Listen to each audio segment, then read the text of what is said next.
Development strategies in India. India has followed five different type of development strategies over the last years in its planning process.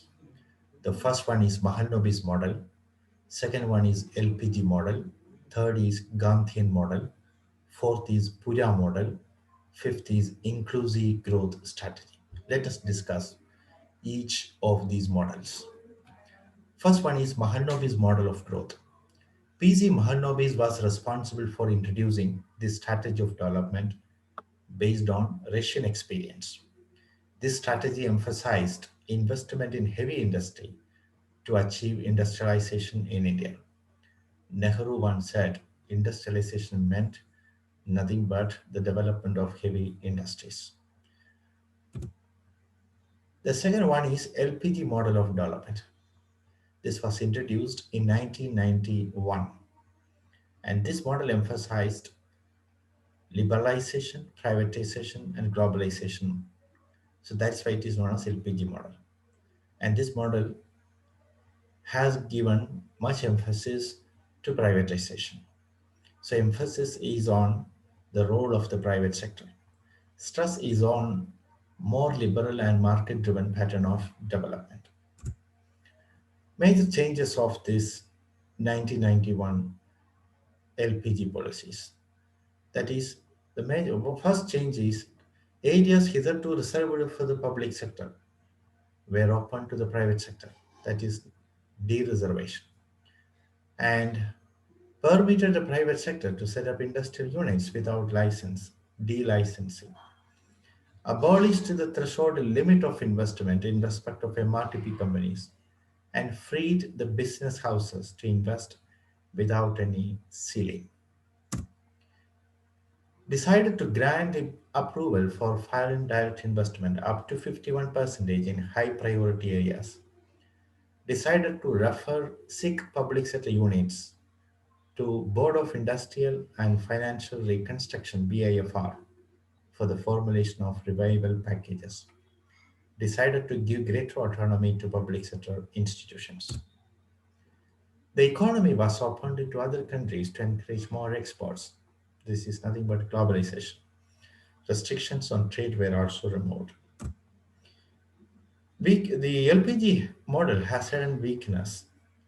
First one is narrow focus, since it largely concentrates on the corporate sector.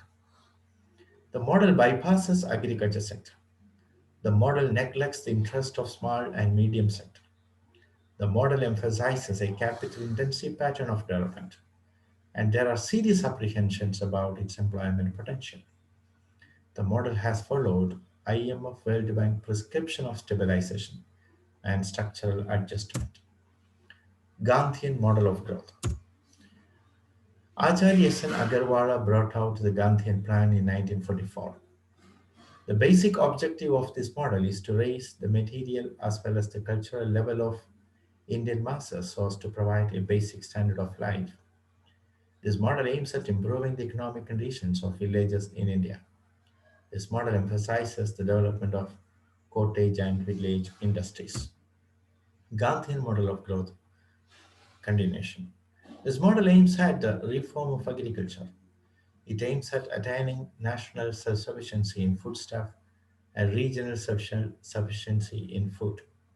The Gandhian model or Gandhian plan recognizes the importance of certain selected basic and key industries in India. This model prefers employment-oriented planning to production-oriented planning. PURA model. It's a neo-Gandhian approach to development.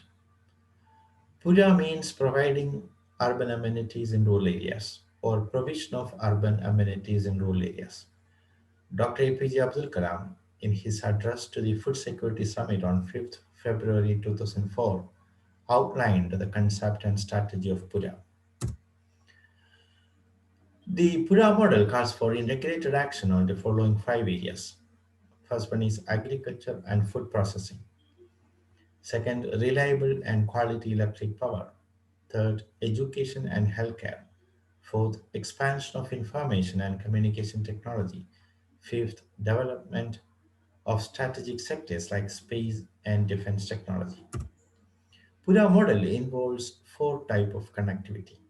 Physical connectivity, which means villages will be linked to each other by roads. Digital connectivity, it means linking villages with information and communication technology. Knowledge connectivity, it means establishing a school or a higher education center or a hospital in every 5 to 7 kilometers. Economic connectivity, which means establishing production and marketing facilities in every village. The last strategy is called inclusive growth strategy. Inclusive growth is economic growth that is distributed fairly across society and creates opportunities for all.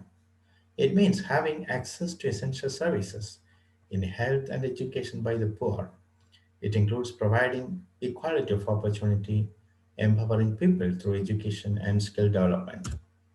What are the elements of inclusive growth? One is skill development. Harnessing the demographic dividend will depend upon the employability of the working age population, their health, education, vocational training, and skills. Skill development plays a key role here.